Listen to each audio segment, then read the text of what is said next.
and they come with money and they come with all kinds of inputs to make products and to give us services. And not many of us, especially in the Jamaican context, not many of us use the opportunities we have to go into business. Business is risky. And whenever you have risk, there are downsides and there are upsides. If you make losses, that's the downside. When you make profits, that's the upside. But for society to really improve, and you hear in Jamaica that we have a problem with production, we have a problem with the economy going, it's mainly because as Jamaicans we don't take risks in going into business. As Seventh-day Adventists, we have been brought up, especially in Jamaica, some of the most conservative people when it comes to business are Seventh-day Adventists, right? We don't take risks, we don't go into business, we just remain along the same plane. But let me tell you, today we have somebody here to tell us about business. I first met this gentleman years ago. I was just asking him if he remembered the first time I met him. It was in, I think, the late 80s. I was in charge of monitoring exports at the central bank. And I went down to H.D. Hopwood and I met this gentleman only to find out that he was a Seventh-day Adventist. And he was in charge of all the marketing operations for Upward, not only in Jamaica, but throughout the Caribbean. And I said, how you keep yourself so quiet? When H.D. Upward decided to sell out in Jamaica, he bought out some of the things that they had and started his own company. I thought you would say amen. Have you ever heard of Chlorido bleach? You know the company that produces it? His company. Oh, you didn't know. And there are many other things that Pioneer Manufacturing Company produces. Brother Alfred Thomas, he's a member of the Aldros Seventh-day Adventist Church. Let me just tell you a little bit about him before he comes up to talk to us. He holds the position of Managing Director of PMD, Pioneer Manufacturing Distribution Company Limited, an 11-year-old Jamaican company located right here in Kingston. Pioneer is the owner of the Chlorido bleach brand, an iconic Jamaican brand, as I just mentioned. And you can find it anywhere. It's a leading household bleach brand in Jamaica. In 1914, his company, Pioneer Manufacturing Distributors, was appointed distributor for Jamaica and the other parts of the Caribbean for the Diversity Incorporated range of products. And he travels extensively. 2014, sorry. He travels extensively throughout the Caribbean to promote his products, and sometimes when you can't find him at Andrews, it's because he's traveling. He lived in the US for a while, worked in a famous city called Boston, and Boston is famous for two great institutions, I think, a great school called Harvard and a great company called Gillette. And he went to Harvard and he worked at Gillette. And after a while, he decided to come back to Jamaica to share his skills with us. And we're glad Jamaica has not been the same since he came. I want you to welcome no other than Elder Alfred Thomas of the Andrews Seventh-day Adventist Church. He's going to be presenting to us. At the end, we hope we'll have a few minutes where we can take some questions, but listen and jot down your concerns or questions you want to ask. Good morning, everyone. Good morning, everyone. I see that you have been sitting down. Mr. President, can we ask people to stand and stretch? Great.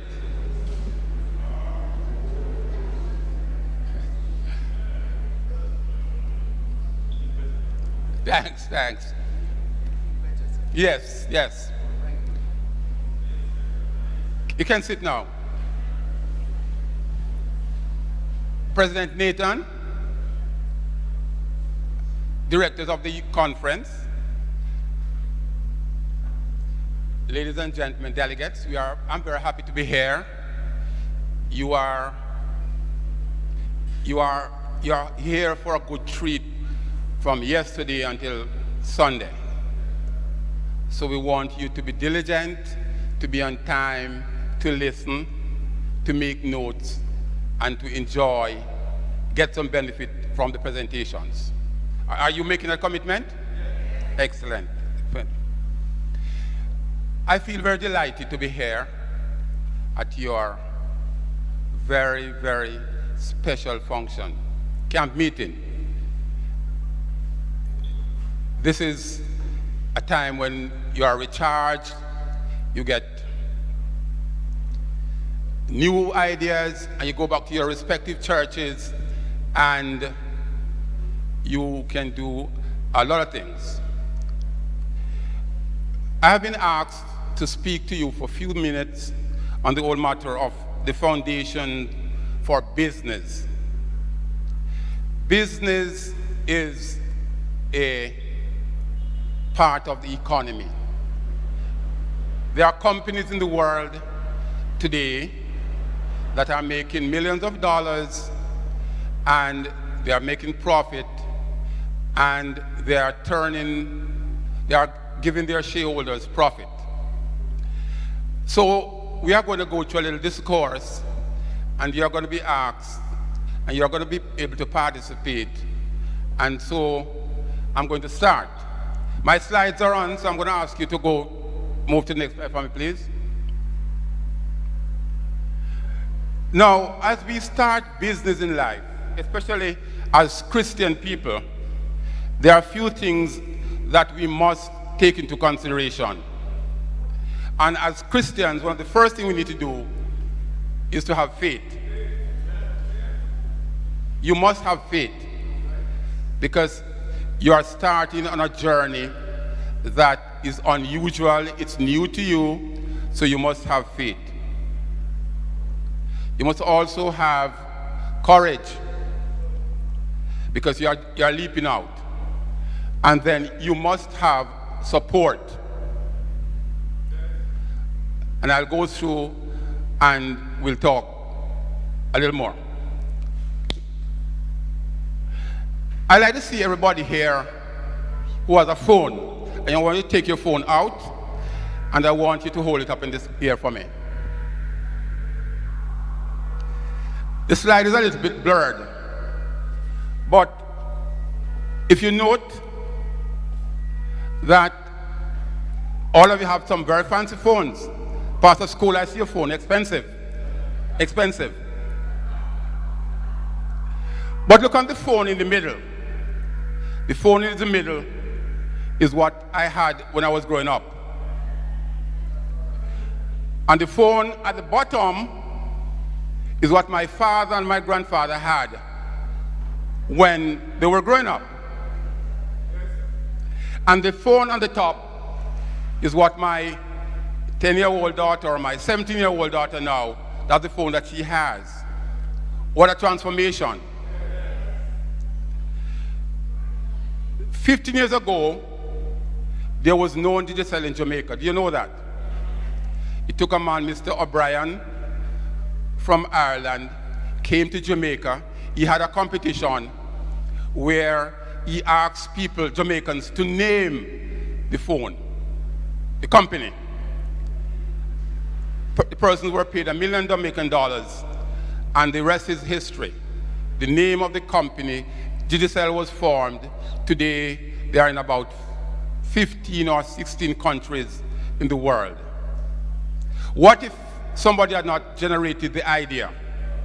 Because remember, we said you must have faith, you must have courage, and you must have support. All right? So each of us here, we are from different churches, we are from different backgrounds, but don't be daunted and don't feel that you can't start something. And many of us here would have grown up in the country where our fathers and mothers were farmers, or dressmakers, they are dressers, etc., etc. That's good.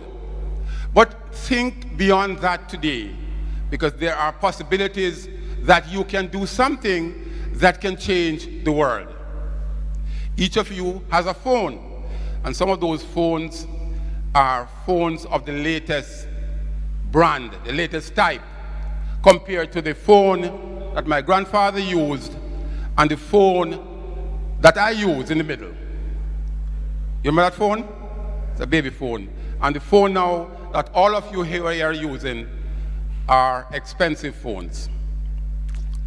Now, the journey of each business is very unique, based on my personal experience, my situation, my network, and the relationship that I have with my people. I'll explain a little bit. Each of us can come up with a concept. When we started Pioneer 11 years ago, I would have been ready because I would have had experience with Gillette. First, I would have had the academic, Michael degree, Purdue, Harvard, one of the top business schools in the world. So it means therefore that I would have been prepared. Then Gillette, then Hopwood as a director. And so I did it for other people, and so I was not doing it for myself, or for my shareholders, or for my fellow directors, or for my family. So don't limit yourself to say that you can't start a company. And today, I'm going to show you that each of us here can start a company, and that company can be successful.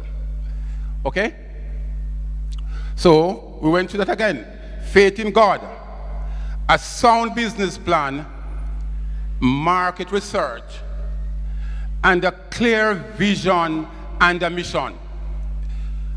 Don't feel that because your neighbor is selling telephone cards that you are wanting to sell telephone cards too. Because you may be in a community where everybody is selling telephone cards. Or don't feel that you want to sell ice cream because your neighbor is selling ice cream. You must do some research to determine if you can have a position in the marketplace selling ice cream, making a profit so that you can grow that company. Next slide. Now, as you contemplate that business, you must put the business in God's hand. That's why we are Christians. We have faith. So link the faith to God's hand. Do not be quick to launch a business without doing your due diligence. Many people start business. I'll tell you something. 80% of the businesses that start worldwide, 80% of the concept fail. 80%. In other words, 8 out of 10%. 8 out of 10 of those businesses fail. Now, 20% survive. And 75 to 80% of those that survive also fail. So it means, therefore, that out of 100 companies that start up from a concept, on the long run, only 5, 6, 7, 8, or 10 of them survive. So we, Pioneer, have survived. And why we have survived? Because God has been a part of it. All right? Now, so 20% and 75% of those that survive do fail. So we are in that window of 15 or 20%. So we are doing something right. And I'll tell you that we are making an impression on the Jamaican marketplace. All right. One of the things that you need to do is to have an accountant. Don't feel that you are going to do the accounts yourself when you start your business. You need an accountant, and you need an accountant who is qualified and good. Many people start their business by not having an accountant, and you find that if taxes are not paid, the monies are not accounted for, and all type of things happen. I'll give you a story. We are all members of the same faith. When the customs or the tax office call my office, I am very, very delighted to answer the phone. Because today is the 14th of the month, and for me to get what is called a tax TCC, a tax compliance certificate, if my taxes are not paid, which are the taxes taken from the employees, the PAYE, the HART, housing trust, if they're not paid today, I am going to be penalized, and I will not be able to get a tax compliance certificate to import. So when the tax persons call, I have no problem because our taxes are paid up. When the customs call, our company today falls in a category of what is called an AEO with customs. We get probably 8 containers, 10 containers, the long one, the 40-foot ones per month. And when those containers come to Jamaica, customs does not check our goods. They are taken off right into our warehouse. No customs check our goods. And we don't pay customs underhand to do that because we earned it. When that process came to Jamaica, we were one of 150 companies who were first in that process, where our goods come to Jamaica and customs do not check it. But if we were to breach it by saying to my supplier in Mexico or in Costa Rica or somewhere, or Israel, somewhere, put some extra cases in the there for me because customs don't check it. And when they come into my warehouse. If I were to do that and customs finds that out, we will be charged and we will lose those privileges. So, as Christians, Christian businessmen, we must follow the principles of the Bible. And because we follow the principles of the Bible, we are able to do things with very, very great privileges. Okay? We need a lawyer. And Pastor President, we have always frowned at lawyers. But I note this week, there was a big celebration because one of our church pastors is now a lawyer. So don't be daunted and don't be afraid of lawyers. Pastor Lewis, congratulations, your daughter, now a lawyer too. All right? So don't be afraid of lawyers. But what you do when you go to a lawyer, you must make sure that you stay with that lawyer, brief the lawyer properly, and make sure that you are on top, your relationship, the communication with the lawyer is clear and there's no misunderstanding. You must have a lawyer. And I'll say that because as you go through your business, you want to make sure your contracts are signed properly. We talked about this already. You must do the market research because that's important. All right? Be clear on the type of, okay, so we need a bank. You need a bank. If you're not getting the money from your family members. All right? And I will make a point here, and I'll go this one slowly. One of the other things that you need to do before you go to the finance house, you must also make sure that you select your partners very, very carefully. Don't just start a business with some friends because you're a church member or you're in the same social club or something. Don't do that because you can be hurt. All right? Sooner or later, their partners are going to say to you, you have been going to work every day. I see the sales, the trucks are going out. What about the profit? You want a new car. My wife needs to go to New York. I need her to ticket to be paid.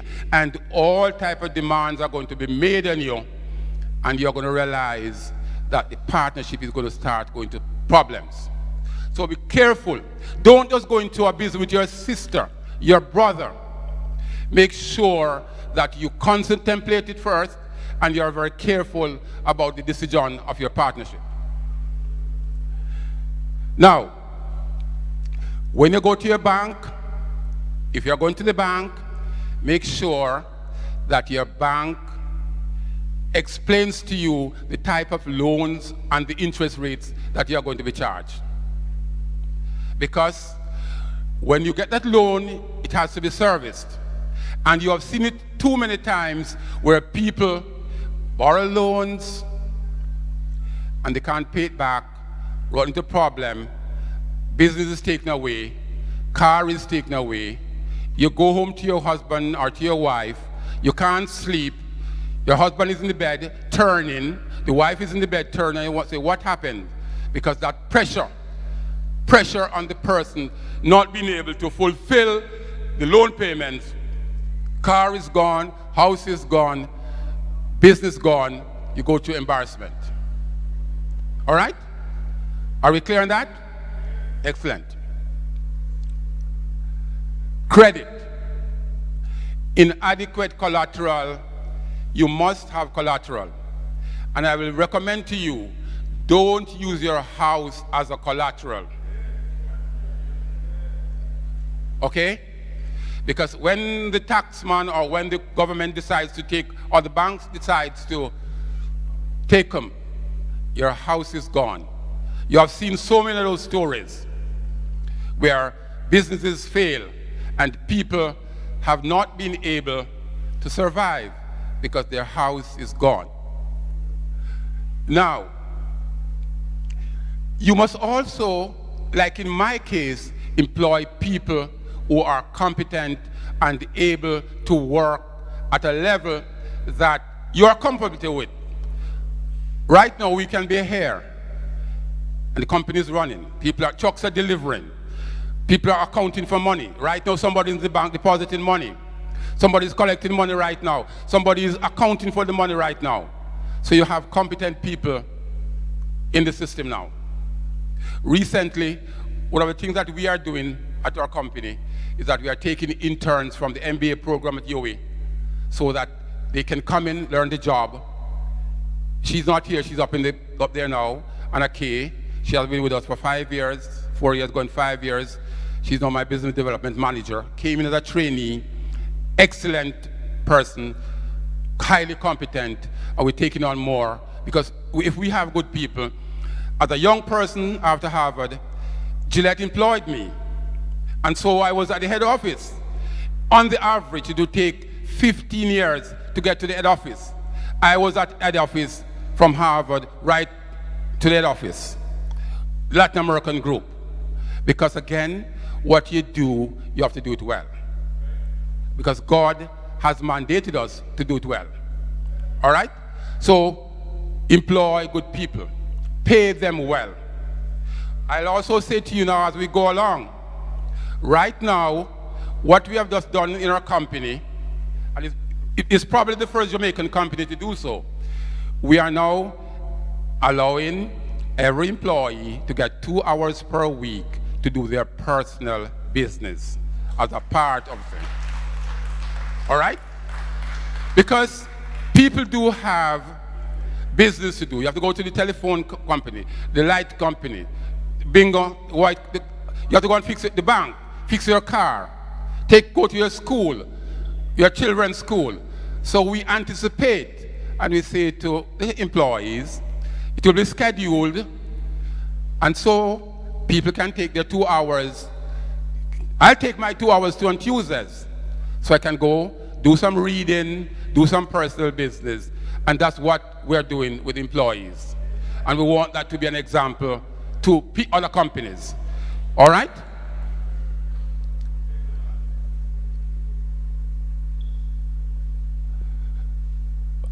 One of the things that we must do as business is to promote our company, our business, our products. We must promote, advertise.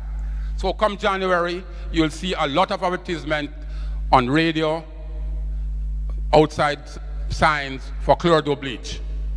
But we have come to the conclusion, because Chlorado is a strong brand, it doesn't need a lot of advertisement. But the younger people don't know the brand that much. So we will advertise aggressively, because we are claiming almost to be the #1 brand on the market.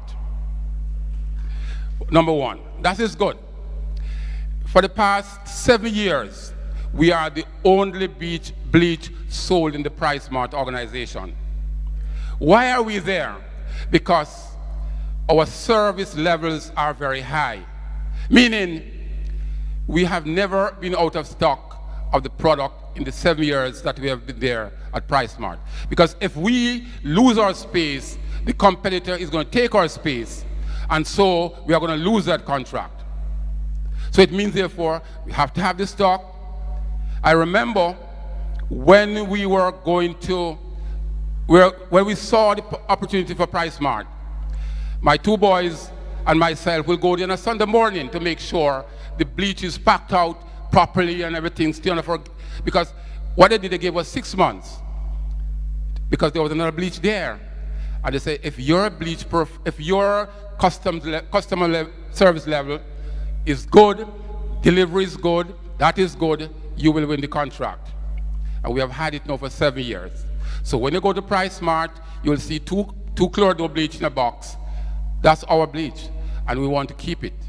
We want to keep that thing because it's very, very good business, and that's what you need to do as Christians, as business people. You have to stay on your game and do what you're doing well.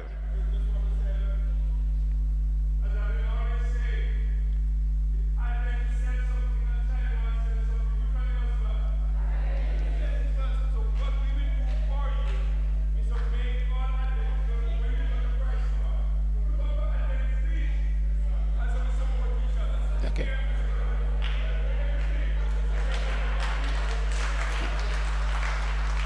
Thanks, Pastor. Thanks for that plug. Okay.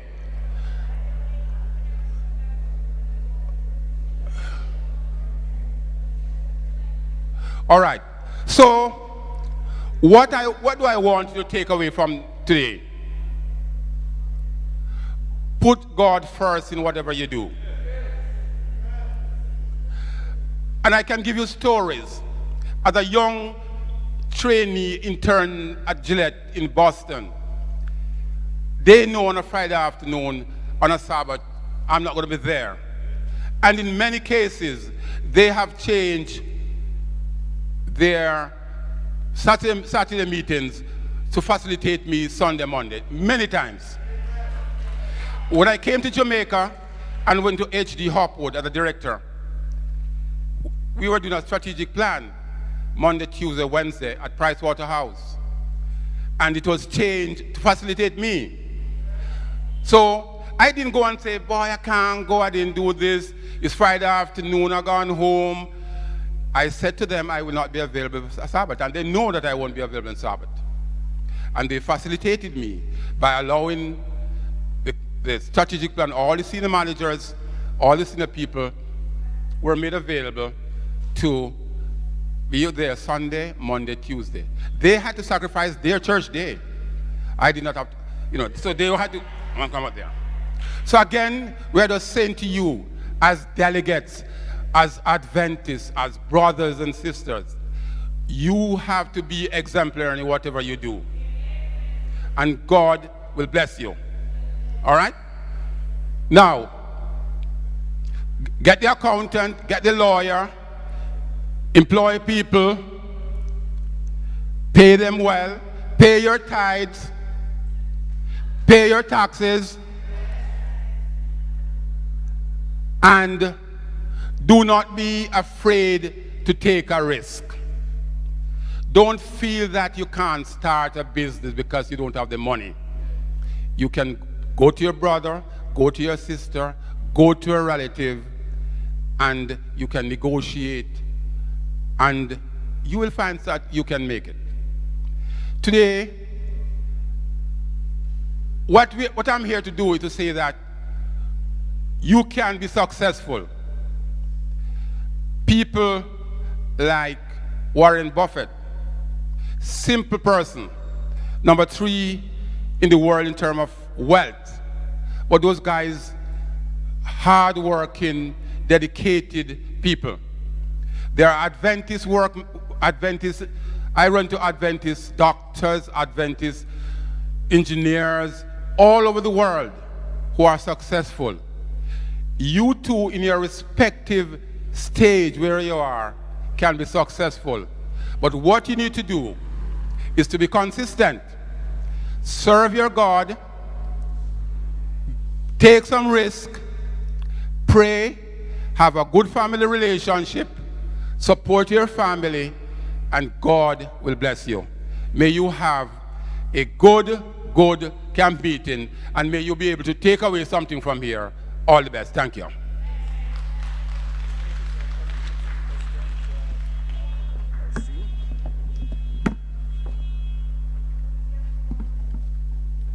That was good, wasn't it?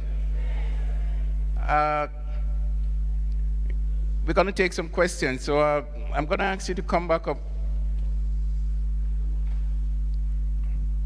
Any questions? Can we get a mic down?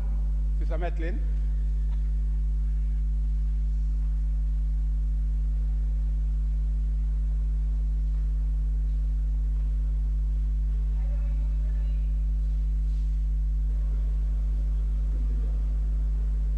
Mic check. I don't usually stand like this to speak, but I am really, really impressed. I'm really impressed with your presentation, and I'm going to tell you why. Dr. Nathan speaks like me, and he doesn't know. There are some Seventh-day Adventists who say, "Me not like do nothing for Adventist, me not like work for Adventist." But I'm going to die on that wagon. However, I am an Ajax bleach person. And let me tell you something. When we give, we get. Some time ago, Elder Thomas gave me a little basket, and a bottle of Chlorodule bleach was in it. And my mother gave me some pillowcases, lovely shade, purple. And for some reason, because of my busy schedule, they got spoiled, what we call what? Mildew.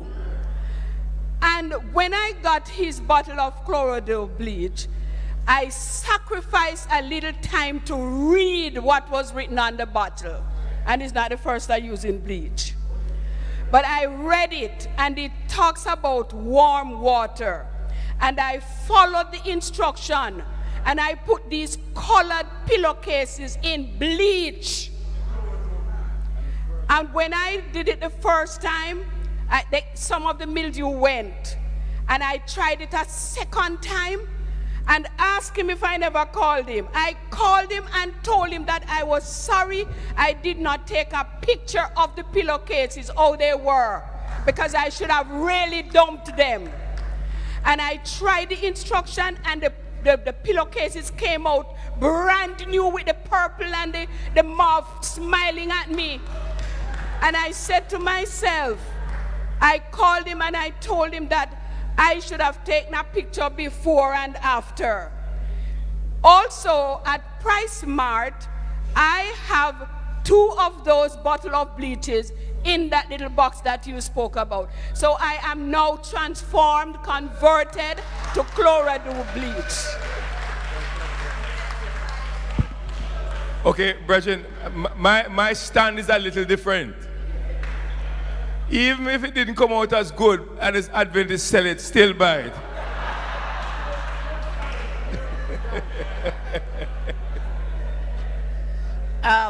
Good morning, members of the platform and fellow members, delegates. There is a verse in the Bible, because we, as was mentioned before, we are averse to business, Adventists especially, are averse to doing business. We believe that it is not of God.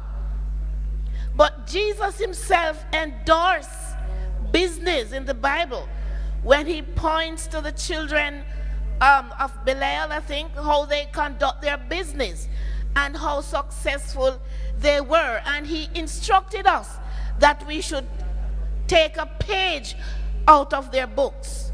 So that put paid to the notion that we are not supposed to do business. Okay.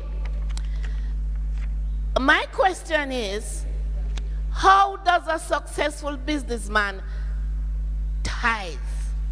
How do they tithe? What percentage? Well, not what percentage, but how and what do they tithe? If you understand what I mean.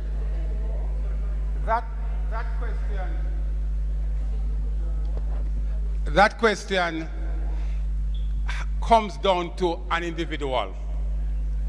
Because somebody may say, oh, it could be total 10% of your gross. Remember? So you do 10 million, that means 1 million should be given to the church. Or 10% of your net profit, your gross profit before EBIT, before taxes, or 10% of your net. Let me tell you how I do it. And I have been very consistent over the years, and God has blessed me. It's a decision that I make, it's a personal decision. I don't ask my accountant to tell me what was the profit for the month of November, and I'm going to give 10% of that. I don't do that. I just give my tithe. And I'm sure God has blessed me because I have been faithful in doing so, and I just don't take 10% across the board because I give scholarship, I do this. And so there's no fixed amount to say you must give a 10% of the net. Because sometimes you have partners, all right? I mean, you have shareholders. And so you have to be very careful. It has to be a decision that you make based on a rational business and a rational commitment to God's purpose. All right? And to be frank with you, as a business person, I have not failed. And because I give my tithe, I give all type of things. Have I been reasonable with my answer? Thank you. Hold, Virgin, hold. God does not expect equal giving. He expects equal sacrifice. Yes. But the percentage cannot change. Yes. And you don't change the percentage at any time, wherever you're going to do. It is simple. Know what is the principle, know what to do, know what is your increase. So if you spend $10,000 and you get $1,000 on that, is the $1,000 is your increase. That's what your return tithes on. And whatever your business is, it is 10% of what your increase is. That is what God asks for everybody. And he does not care what type of business or how much it is. He asks you for 1/10 of your increase. And then that is where you and the Lord has that bargain. But apart from that, no, there is a thing called offering. You cannot give scholarship from tithes. Can you? No. But in your love for Jesus and you see your humanity needs, you give out of that other percentage that is called offering. And you can decide what your offering is. And when I heard the General Conference Stewardship Director answer the question, which should be larger, tithes or offering? Offering. And he says, your offering can be equal to tithes, it can be less than tithes, or it can be more than tithes. And as you listen to this sermon last night, you realize that God blesses you based upon your faith and your obedience to his instruction. So every businessman will decide on how much of his offering he will give.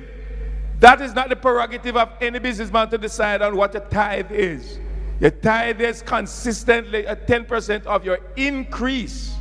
When you can find your increase, 10% of that belongs to the Lord.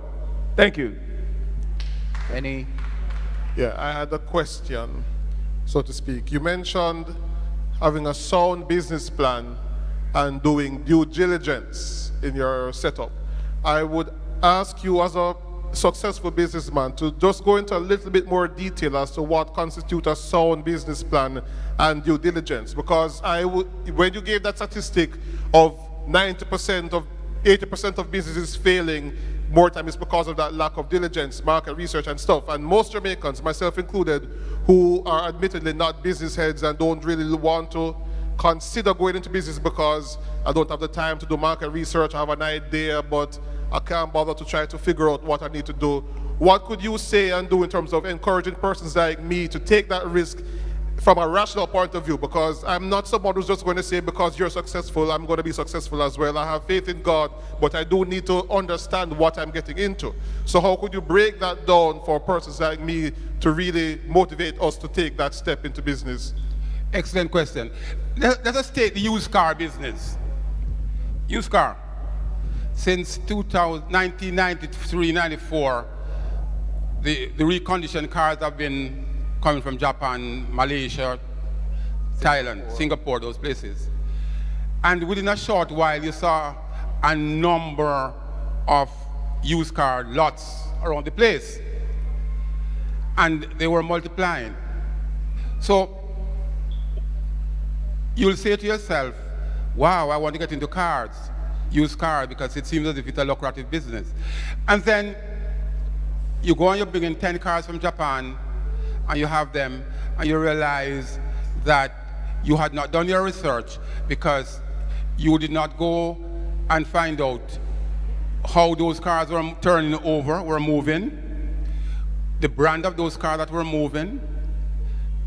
Did you borrow the money to finance those cars? So your research has to take a lot of avenues. Finance, who's going to finance it? The duty, the turn of that inventory, the turn of that product. Who are you going to sell it to? They talk about homogeneous products, meaning everybody is selling the same thing. And you have to cut your price, okay? Because you want your thing to come off the lot or from out of their shop. In our case, for example, we represent the Diversity Corporation in Jamaica. Diversity is in 187 countries worldwide. And we supply chemicals to all the major hotels in Jamaica to do their laundry, to do their swimming pool, to wash the pots on the tablecloths, and all those things. Now, we have fixed contracts with some of these places, so I don't have to go and do much research. Last week, I can give you two good examples.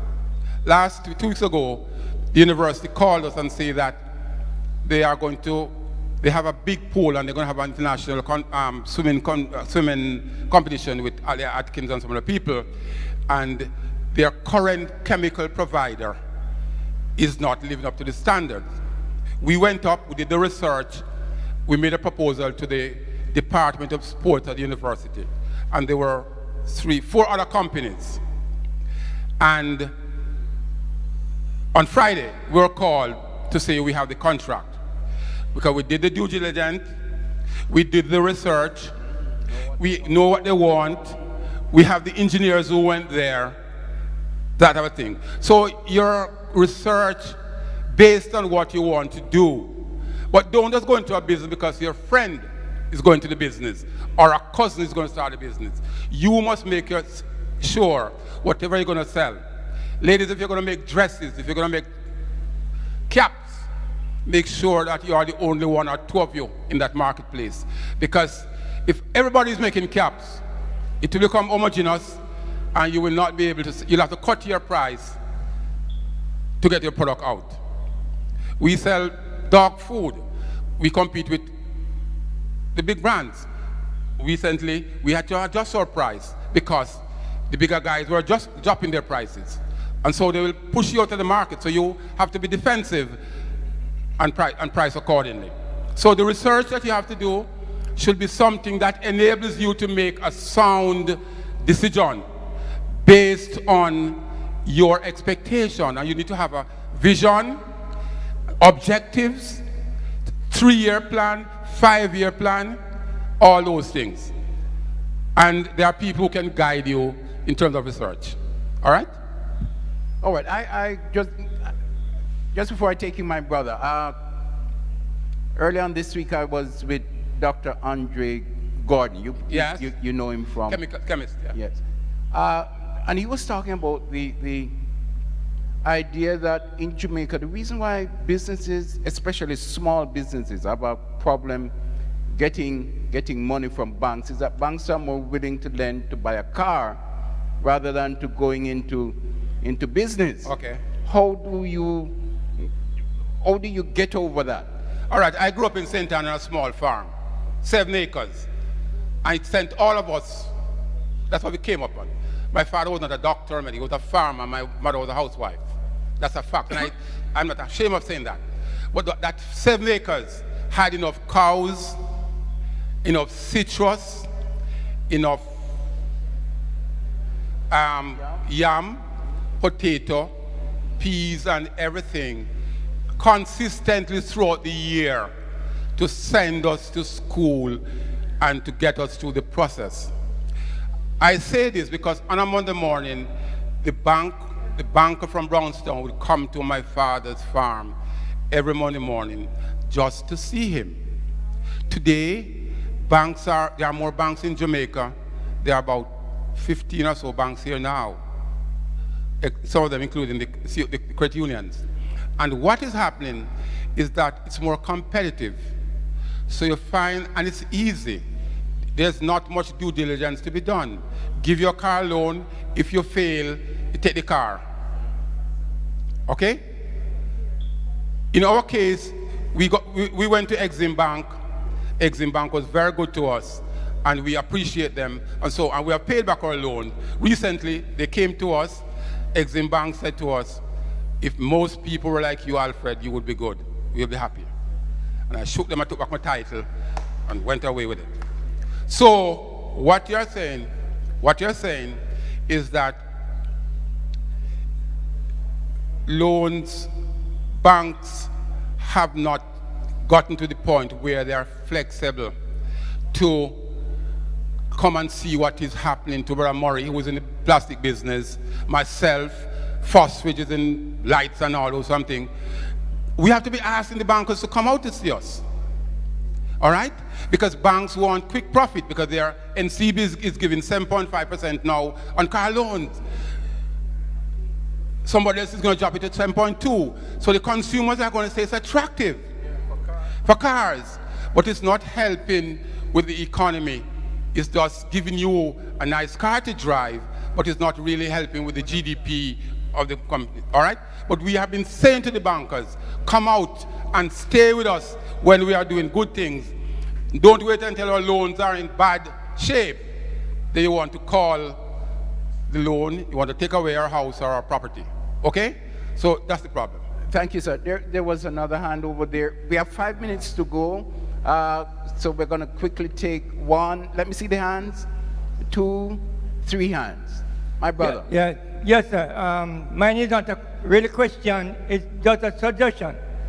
I want to agree with the elder dear, because especially in small businesses, you have to have faith and courage, because if God is not in your business, and that is why so many small businesses got flopped, because they felt that they should just got up overnight and by next week they're gone into what is known as business. Now, one has to sit down and plan what the strategy about businesses is like first. And then you have to have the resources to go into it with the guidance of the good Lord. Because other than that, your business can really fail miserably because God was not included in your business. No matter how you try, God should be in your business in order for you to succeed. Thank you, sir. Thank you. Any more? There were two hands. There was a hand here.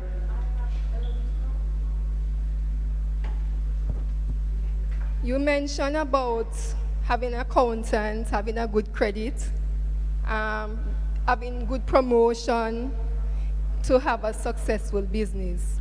Would you agree with me that the story with Joseph, when Joseph was given the task to conduct God's work in terms of when he was promoted, in terms of how to operate God's business, would you use that principle? You know about principle in operating business, and you know about the principle in operating business. You know about the returns, right? In operating business. Would you use Joseph's pattern in operating your business or running your business? Oh, what do definitely. you think about that? Definitely. And in fact, I use Job too, because Job was a very rich man. Rich man, okay. All right? I use Abraham. And I just have a quote here. Now the Lord said to Abraham, get out of your country, from your family, and from your father's house, to a land that I will show you so you can conquer it. So I'm using Joseph. I'm using a lot of people. So when I pray, God, help me to be like Joseph. Help me to be like Abraham. Help me to be like Bible characters of sound character. People who you can see that they went through the process and were successful. And the Bible talks about the fear of God is the beginning of wisdom. So once you apply that principle in terms of fearing God, understand, and seeking his counsel in mandating whatever it is that you do, whatever you do business-wise should be successful. Thank you. I'll tell you something. We have devotion at our office every morning. All right? And you know, the majority of the employees are not Adventists. All right? We have good, it's a good mix. And I did not tell them that they have to have devotion. It was organized, and every morning between 8 and 8:15, devotion, short devotion, read a scripture, and the thought for the day is done. And it's all right. It's all right. So we are trying to practice those principles out there as Christians. All right? As Adventists and things. One thing just jumped at me though. Can that be the last one, because we're running out? One thing just jumped at me. You know, sometimes we have confusion in what we do. Would you agree with me that everybody has different role and different function in an organization? Oh, yes. That's why I have the accountant, I have the marketing person, I have the Anarchy, the business development manager, I am the managing director, I have somebody who does filing only. And if you I have drivers. Right now we have drivers in Montego Bay, we have drivers all over the place. And if each person if you allow each person to play their function and have a vision and give their vision, and then you come together to work on that vision, then you can have a successful business or organization. Thank you for those points. We have business, just like the church had a business meeting, we have a staff meeting quarterly. Yes, we had one there recently, where people give their ideas. Why don't you do that? Why don't you do this? Just me. And then you come to the applicable solution to allow it to work successfully. Thank you. Thank you so much. Thank you. Oh, hold on. We said one. Time is going. Principal, I hope that what Dr. Donna, and I'm going to invite her to join me up here. Dr. Donna, you want to just come right up here? Thank you so much for your presentation. And as you can see, 40 minutes, just not enough to talk about business and all the nuances that go into making a successful business. I also want to ask you though, sometimes getting out of the blocks of a business is a deterrent for a lot of us to get a good business plan done, to do the research and so on. Is difficult, and it requires the funding. For someone who is starting out a new business, it can well cost them, at one point, just to give an example, It would cost me almost $1 million to get a business plan done through a government entity. And that was a deterrent from me. So how then do we navigate the, getting out of the starting blocks with a lot of these market research and the startup work that's necessary to get us on the road? Few things. The UTech has a business incubator, and you can go up and sit down with them. JBDC. No, and they're not as expensive. And again, networking. JMA. And to be frank with you, I work with a lot of students. If you are serious, you give me a call. You can half an hour, I can give some guidance, because I've done many business plans. You know what I'm saying? So I'm available. He's available for consultancy and for help. At no cost. At no cost. I'm going to ask Dr. Donner to just put in a little word here for a special institution. Thank you. Elder, I listened to you and I am really impressed. I note that you said that you take university in persons on their internship program, their MBA program. I'd like to put in a punch for our MBA students from Northern Caribbean University. I'd want you to know that they have an excellent MBA program, and whatever we can do to get one of our students in your organization, we will be more than happy to do that, because I see wherein you are utilizing the human resources, the greatest resources that you can have in any business, and I want you to know that you can always call on NCU to get one of their professional MBA students. It's all pleasure. I'll talk to you. Thank you, everybody. But before you go, Elder, I want to say, brethren, one of the things we have been doing at headquarters is to see how the skill sets of East Jamaica Conference can help to improve the product called East Jamaica Conference. And what we would love, what could come out of what Ella just did a while ago is that if you ask a man to give you a month, volunteer a month to do something for you, it might be difficult.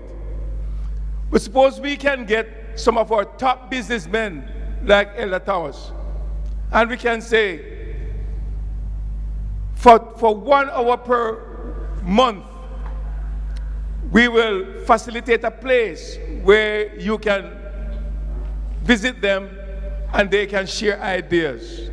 You know, if we ask a little bit from a lot of people, then it can make a big difference. And so we're hoping that from the stewardship department we can find businessmen who will be willing to say, once per month we will meet at headquarters from 10 to 12, and we can say to the lawyers, from 2 to 4 we're going to have some lawyers available. This church is too powerful for us to remain ordinary. And I think if we can galvanize the energy of this conference, then our membership can grow from strength to strength. What do you say? And so we will be happy to know that and Ella Thomas is available most of the time to give counsel, to share, and what he is doing. Few people will not know. Many people will not know that this man, from ASI, he is the one who cheers the public campus ministry, and he almost by himself has been streamlining all the non-Adventist, the Adventist students that come on the non-Adventist campuses. He is doing a tremendous job to get them acclimatized to the climate of university when they come from West Jamaica, Northeast, and from North Jamaica, and even more Kingston people. He is doing that as a businessman to help to cushion and to model and to mentor. So Ella Castell have been sending out on the weekend, every weekend, asking for people to say, tell us your skills, tell us your needs. We match needs and skills, and what a tremendous conference that could be. But many people are not responding. We hope you will be able to respond so that we can, if where you have a need and Ella Thomas can fill it, or another of the businessmen or the health professionals that we can, as a group of individuals, help to support and sustain the program of the conference. Can somebody say amen? All right, and I just... Can I just say my parting word, Pastor? Yes, sir. So those who fix their eyes on the past risk a severe collision with the future. Yes. Those who see only the future hit much too hard on the pavement in the road. Yes. Only those who fix their eyes on God can effectively negotiate the right pace in life. Amen. Put our hands together, brethren. Very good presentation. This is called empowerment. And we would just want a plaque on his wall to say that you came to us and we really appreciate it. As a memorial of your wonderful presentation, East Jamaica Conference wanted to have something to keep for the rest of your time. Go right ahead, Sister Mill. Morning, everyone. Elder Thomas, on behalf of the East Jamaica Conference, we just want to say we extend our heartiest thanks for the information that you gave us today. One of the main things out of your pillars, you mentioned 3 pillars, but the one that really stood for me was faith in God. Yes.